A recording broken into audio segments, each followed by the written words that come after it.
Hi guys, I'm going to take you through this inside table flip. Very first thing we did is wash it off, clean all the dirt, grease, and grime off of it. They're always very disgusting and you don't want to sand it into the wood. After that, I went in with a 120 grit sandpaper and sanded down the tops of the little side tables. There was a finish on it. I probably could have used a paint stripper or like a citrus stripper to get that finish off rather than sanding all the way through it, but it's fine. It took a few minutes, but it was very satisfying to see the before and after of those sanded down tops.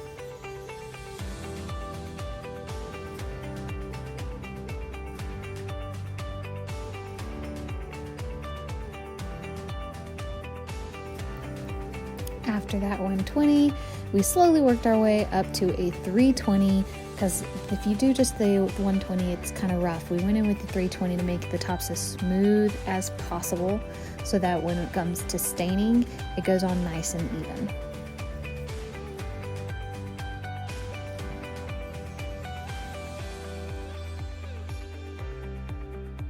As you can see, we were having a little bit of fun with filming because we did spend quite a bit of time sanding. It's one of the most time-consuming parts of this, but it's very much worth it. Then I just took a 220 grit sandpaper and went in and sanded down some of the dents and cracks because I want to stain it. I didn't really want to use stainable wood filler even though I could. Even stainable wood filler shows a difference and I wanted to avoid that. After that, I went in with a sandpaper and I just scuff sanded the entire thing. I usually prime the piece even when I use chalk paint, and you don't have to for good measure, but this was my first time I was going to do it without primer, so I wanted to make sure I scuff sanded the apron so my paint would stick well, and then I wiped off all the dust. Right before painting, I went ahead and taped off edges where I didn't want paint to get. I started doing a lot of taping and realized it wasn't all necessary, so mostly this drawer area is the only place I needed it.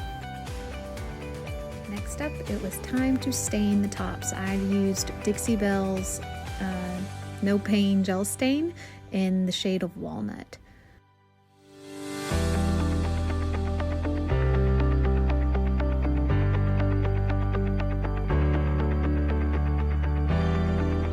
This is a result of both of them being stained. They have a lot of character and I was very happy with how they turned out. For this one, I posted a poll on Instagram and my followers decided dusty blue was the color for this piece. I think this one was sitting for a little while, but once we got it all stirred up, it was nice and even. I went ahead and I separated it into a separate container so that I wouldn't get any gunk in the original container for later use. Then I propped all of it up on pyramids so that I could get down to the bottom without touching the ground. I saw there were a few holes on the front of one of the shelves, so I went and filled it with Dixie mud to come back to it later. I eventually went back and I sanded that down as well.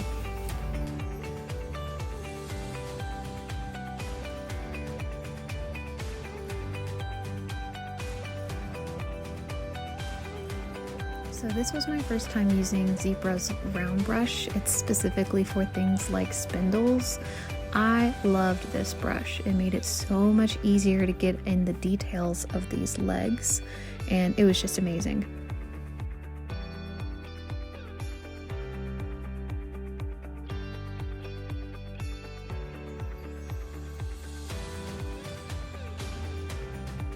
I don't know about you guys, but I personally find it very therapeutic watching painting videos, so for the next few minutes here it's going to be a lot of me painting, but you can skip ahead if you would like.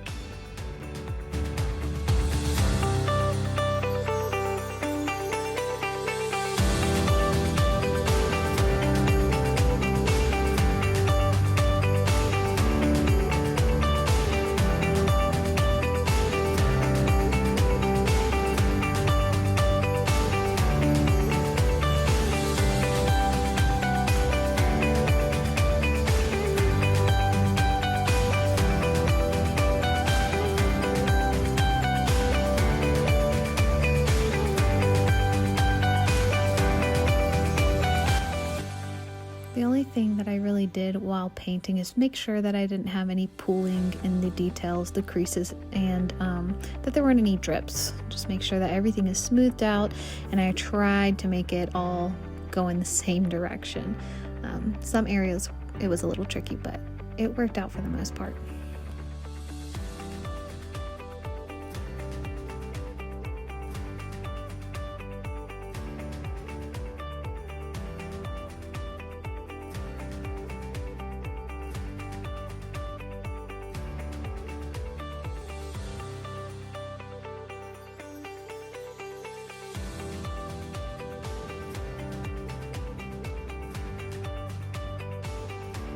One thing I did want to say is that this paint had awesome coverage. I did eventually go in and do a second coat just to be on the safe side, but I probably could have gotten away with doing touch-ups only because the first coat did so well.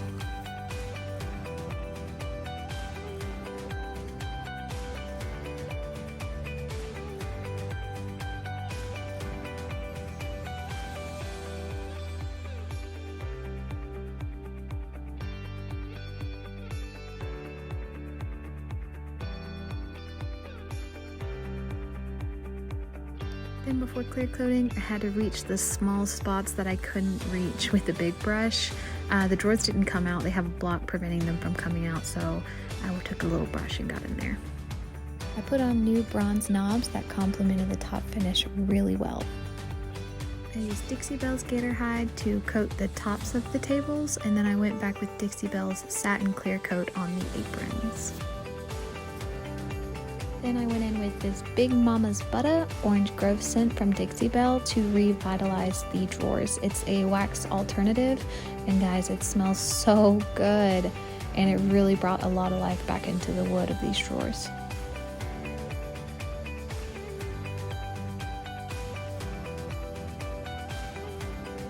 Last step is to stage them up, take some photos, and post them on Facebook Marketplace and hope that they sell.